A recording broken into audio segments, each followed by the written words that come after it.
Captain Marcus Webb had done embassy security details for 15 years, and they all followed the same pattern. Hours of standing at attention, while diplomats said things that sounded important but meant nothing, punctuated by brief moments of panic when someone's cultural translator malfunctioned or a dignitary got drunk and started an incident. Today was supposed to be more of the same. The briefing packet had been clear. Ceremonial visit by Empress Sylara Venn of the Ishrani Empire, maximum security protocols, minimal interaction, zero tolerance for complications. The Terran coalition and the Ishrani had spent 5 years negotiating this moment. The first time an Ishrani ruler would set foot in a human facility since first contact. The Grand Hall of the Coalition Embassy on Proxima Station had been cleaned, decorated, and security swept so many times that Marcus could probably map every centimeter from memory. He stood at his assigned position along the south wall, hands clasped behind his back, expression neutral, and watched the crowd with the kind of focused attention that looked like boredom but wasn't. The hall was packed, coalition diplomats in formal attire, Ishrani courtiers in flowing robes that probably had cultural significance Marcus hadn't bothered to memorize, security personnel from both sides trying to look ceremonial while maintaining tactical awareness. And at the center of it all, Empress Sylara Venn. Marcus had seen the briefing images, but they didn't capture the reality. She was tall, most Ishrani were, with an elegant bearing that made everyone around her look clumsy by comparison. Her ears were long and adorned with jewelry that caught the light with every movement, and her silver eyes held an intelligence that made Marcus instinctively want to stand up straighter. She wore robes in deep purple with silver threading, and she moved with the absolute confidence of someone who'd been born to rule. The ceremony began with Ambassador Chen's speech about cooperation and shared futures.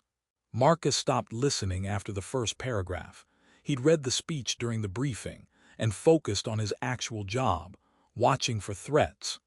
The Ishrani delegation had 20 courtiers and 12 guards. The guards wore ornate armor that looked ceremonial, but probably had defensive capabilities Marcus's briefing hadn't covered. They'd positioned themselves around the Empress in what should have been a standard protective formation. Except it wasn't quite standard. Marcus's eyes tracked the positions, and his combat computer, the neural augmentation all coalition Marines received, started flagging discrepancies. 3 guards had shifted to create a blind spot. Not obvious, but there. The kind of positioning error that happened when people were nervous or when someone wanted to create an opening. He tagged it in his tactical overlay and sent a priority message to Lieutenant Commander Reeves, his co for this detail. South 3 to command, noting irregular guard positioning in Ishrani security formation. Recommend additional observation. The response came back 15 seconds later, Reeves's voice clipped with barely concealed irritation. Command to South 3. Ishrani security swept their own delegation 3 times. Their protocols, not ours. Maintain position and stop seeing ghosts, Captain. Marcus acknowledged and filed the rebuke away for later consideration. Maybe he was seeing patterns in random behavior. Maybe 15 years of this work had made him paranoid. Maybe the guard positions meant nothing, but his instincts were screaming otherwise. He shifted his attention to the courtiers. Most were watching the ceremony with appropriate diplomatic interest. 1. A male with excessive jewelry that marked him as nobility kept adjusting his ceremonial sash. The movement was subtle, repetitive, the kind of nervous gesture that could mean anything, or could mean he was checking something hidden beneath the fabric. Marcus tagged him too, sent another message to Reeves, got another dismissive response. Then he noticed Lady Catherine, the Empress's chief advisor. She stood 3 paces behind and to the left of Sylara, her expression perfectly neutral. But her eyes kept moving, brief glances towards someone in the human delegation. Marcus tracked her gaze and felt something cold settle in his stomach. She was looking at Lieutenant Hayes, part of the coalition security team, stationed at the east entrance. Hayes was a good soldier. Clean record, solid performance reviews, no flags in his background check. But he was looking back at Lady Catherine with a tension in his jaw that Marcus's pattern recognition software flagged as significant stress response. The ceremony continued. Ambassador Chen finished his speech. Empress Sylara approached the podium to deliver her response, and Marcus watched as three separate elements moved in ways that made no tactical sense individually, but created a convergence pattern his combat computer recognized. The nervous courtier shifted closer to the Empress. The three mispositioned guards held their irregular formation.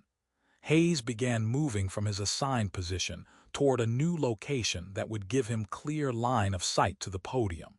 Marcus ran the probability matrices in real time, and the numbers that came back made his pulse spike. Threat probability, 89%. Time to convergence, 45 seconds. He opened his comm to command. South 3 to command, I have a probable threat developing. Multiple elements converging on. Captain Webb, stand down. You're creating a diplomatic incident with your paranoia. That's an order. Marcus looked at the Empress, who was beginning her speech, looked at the courtier's hand moving beneath his sash, looked at Hayes' repositioning, looked at the guard formation that created a perfect blind spot. 40 seconds. He could follow orders, stay in position, hope he was wrong. If he was wrong, everything would be fine. If he was right and did nothing, the Empress would die and probably take human-Ishrani relations into open war. 35 seconds. Marcus made his decision. He moved. Marcus crossed the grand hall at a dead run, his boots hitting the polished floor with rhythmic precision that came from 15 years of combat training. The sound cut through the ceremonial atmosphere like a knife, and heads turned in shock. He heard Reeves shouting over the comm, heard the startled gasps from the crowd, heard his own heartbeat thundering in his ears. The Ishrani guards reacted to his approach, hands moving toward weapons, but they were trained for ceremony first and combat second. Their response was professional but half a second too slow. Marcus calculated trajectories in real time, his combat computer painting paths through the crowd, highlighting threats, marking optimal approach vectors. 20 meters. The nervous courtier's hand emerged from his sash, and Marcus's tactical overlay screamed warnings. Plasma emitter, compact model, illegal in coalition space, absolutely lethal at close range. 15 meters. Hayes raised his service weapon from across the hall, the movement smooth and practiced. Line of sight to the podium. Target acquisition complete. Finger moving toward trigger. 10 meters. Lady Catherine's mouth opened, shouting something in Ishrani that Marcus's translator couldn't parse fast enough. Warning or command, it didn't matter. It was too late. 5 meters. Empress Sylara turned at the commotion, her silver eyes widening as she registered Marcus's approach. Her guards finally moved, but they were reacting to the wrong threat, converging on Marcus instead of the courtier.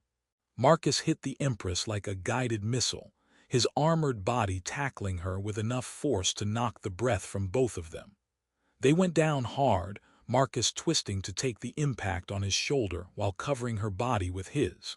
His tactical overlay showed the plasma discharge half a second later, a shot that would have taken her head off, instead scorching the air where she'd been standing and melting a fist-sized hole in the ceremonial tapestry behind the podium. Hayes's shot came next, perfectly aimed for where the Empress would have been after the first shot dropped her. Instead, it hit the banner 15 centimeters from Marcus's head, the plasma bolt so close he felt the heat through his armor. Then the hall erupted. Ishrani guards finally registered the actual threats, converging on the courtier with weapons drawn. The man tried to run, made it 3 steps before 4 guards tackled him. His plasma emitter clattered across the floor, still hot enough to leave scorch marks on the polished stone. Coalition security swarmed Hayes, who made the mistake of trying to fight.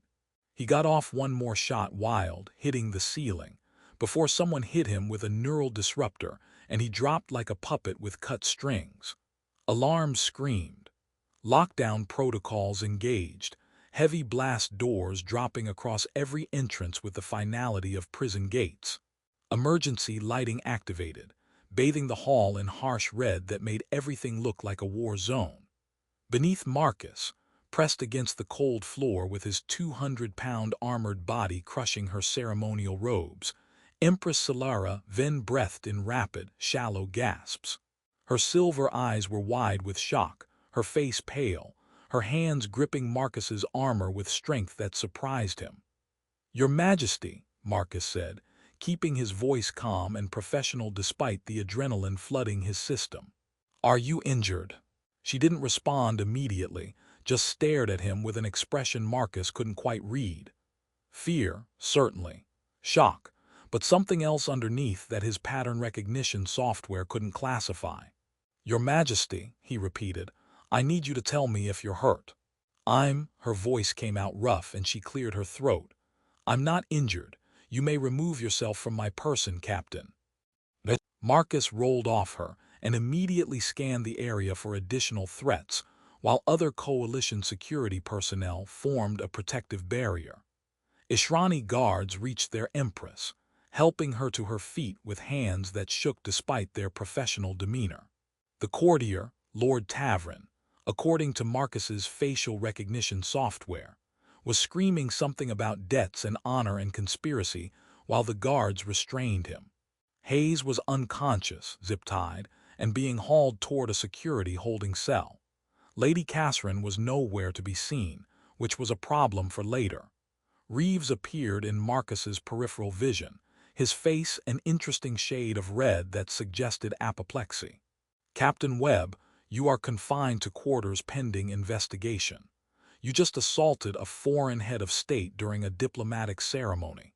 Do you have any idea what you've done?" "Saved her life, sir," Marcus said flatly. Lord Tavern had a plasma emitter. Hayes was compromised. The guard formation created a blind spot for crossfire, all of which I reported to you before taking action. You reported paranoid speculation. I reported tactical observations that proved accurate, sir, with respect. An Ishrani guard captain interrupted, his translator rendering his words in flat, emotionless standard. "The human soldier is correct. Lord Tavern has confessed to assassination attempt. Your Lieutenant Hayes is also complicit. The human captain's actions saved our Empress." Reeves looked like he wanted to argue, but the political calculus was too obvious even for him. You didn't punish the soldier who stopped an assassination, even if he'd violated every protocol in the book doing it. "Confined to quarters," Reeves repeated, but with less heat. "We'll sort this out after the debriefings." Marcus saluted and allowed himself to be escorted from the hall. He caught one last glimpse of Empress Sylara before the doors closed. She was standing now, surrounded by her guards, her composure restored. But she was looking at him with an intensity that made his tactical overlay flag her as a priority target for observation. Not a threat, just someone paying very close attention. In the security holding room, not a cell exactly, but not voluntary either, Marcus sat and waited while the political machinery ground into motion. Through his neural link, he could access the station's news feeds, watch the story explode across coalition and Ishrani media. Assassination attempt, human soldiers' instincts, conspiracy exposed, war averted. They were calling him a hero, which was uncomfortable. He'd just done his job, the job everyone else had told him to stop doing. 6 hours later, a message came through his neural link. Priority encryption. The coalition brass fell over themselves accommodating the Empress's request, which told Marcus two things. First, that the political implications were even worse than he'd thought, and second, that his career was either about to become legendary or catastrophically short. Possibly both. They escorted him to a private diplomatic suite in the station's secure wing, the kind of place where heads of state conducted negotiations about things that would never appear in official records. 2 Ishrani guards flanked the entrance, their ornate armor somehow more intimidating now that Marcus had seen them in actual combat mode.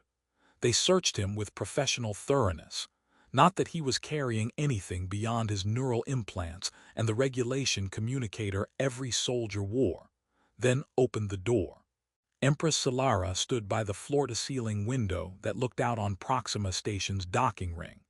She'd changed from her ceremonial robes into something simpler, still clearly expensive, still obviously royal, but functional in a way that suggested she was done with performance for the day.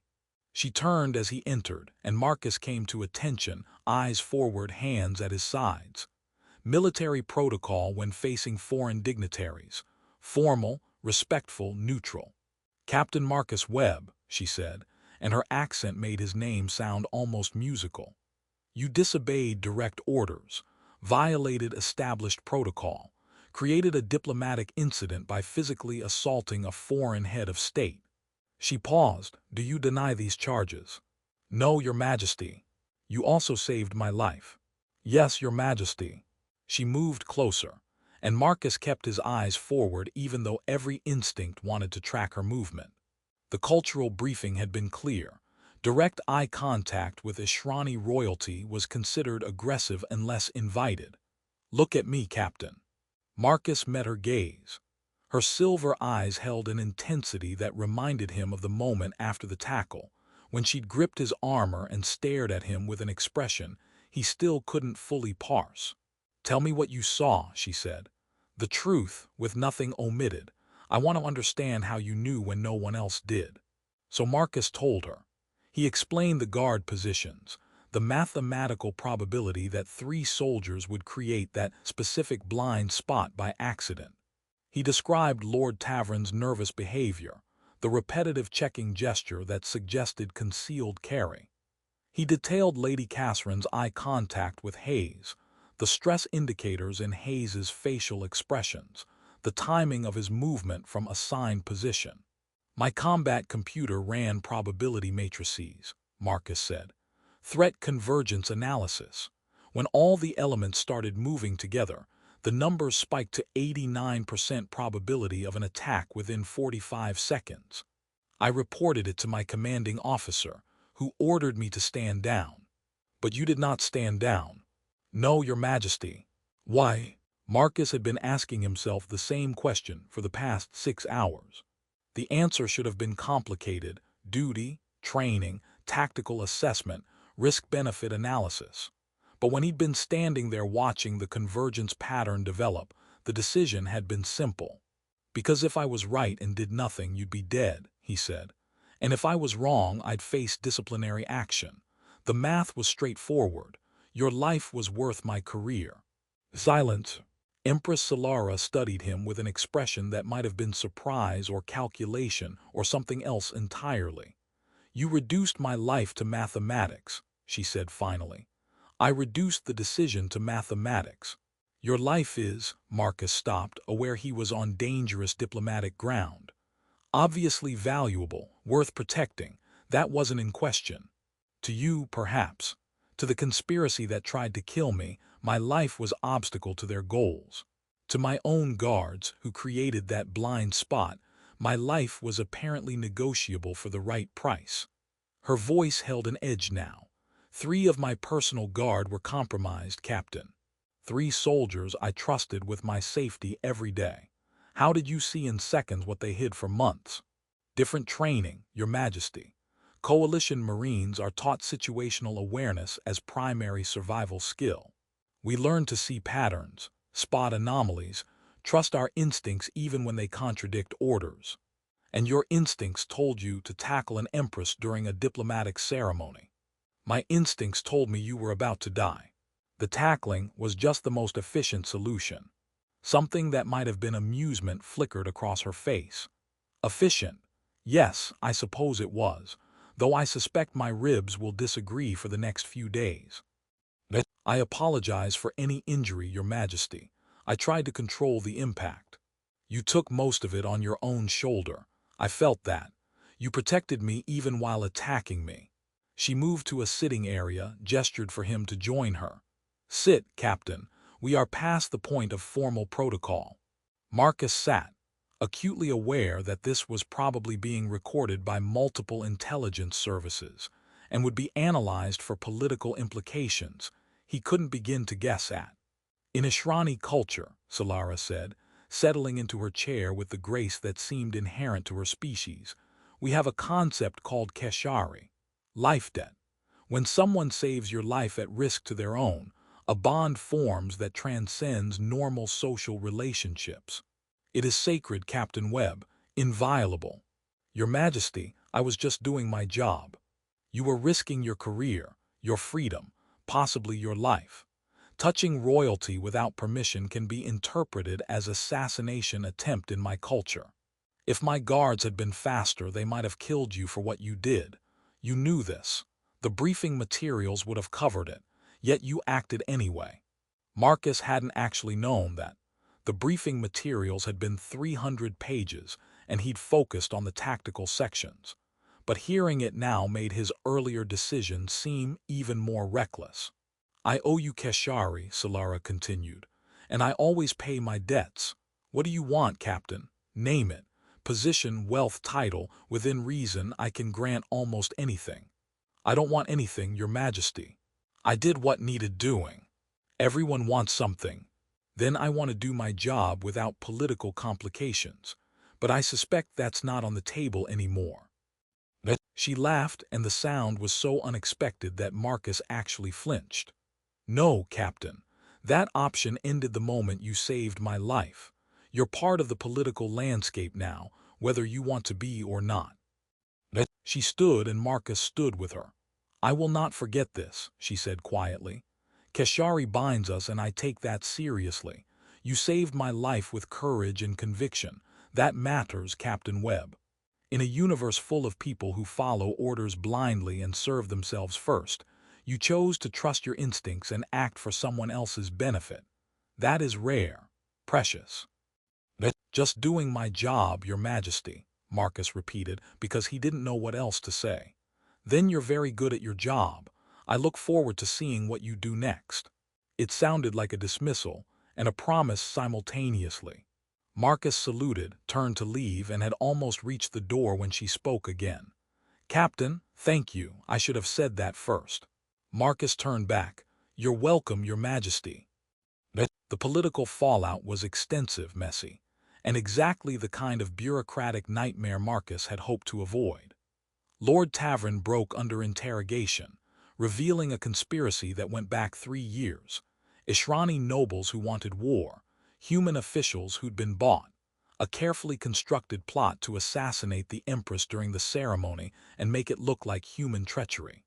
Lady Catherine's shuttle had escaped before lockdown, but coalition intelligence tracked her to a frontier station where she was quietly arrested by Ishrani operatives. She talked too, filling in details about the conspiracy's funding, its true scope, the dozens of people on both sides who'd been complicit. Ambassador Chen resigned. 3 coalition security officers faced courts-martial. The Ishrani Empire conducted purges that left power vacuums Marcus didn't understand and didn't want to.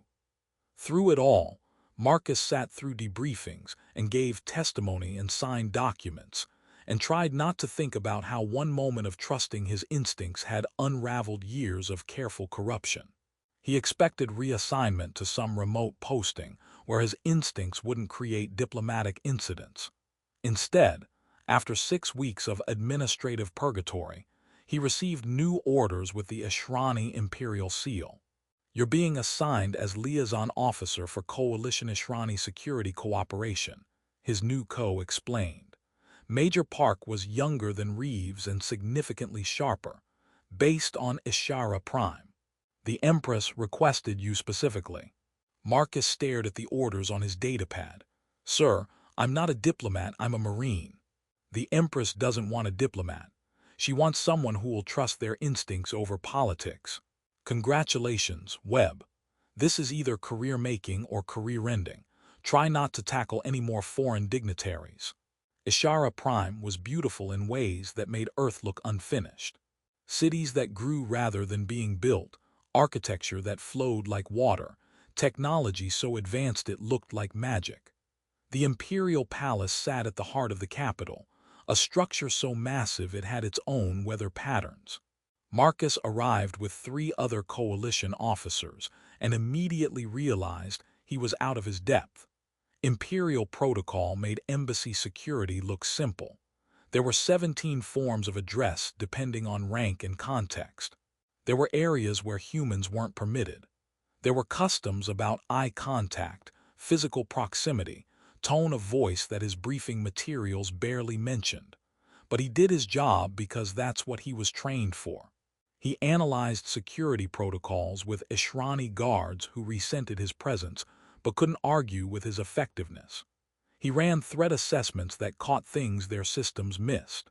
He trained with the Imperial Guard, learning their tactics while teaching them his. And once a week, he met with Empress Sylara to brief her on security matters. Those meetings were where everything changed.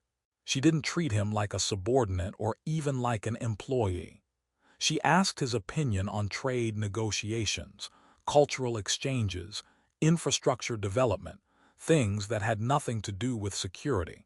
She explained Ishrani court politics with frankness that her own advisors probably never received.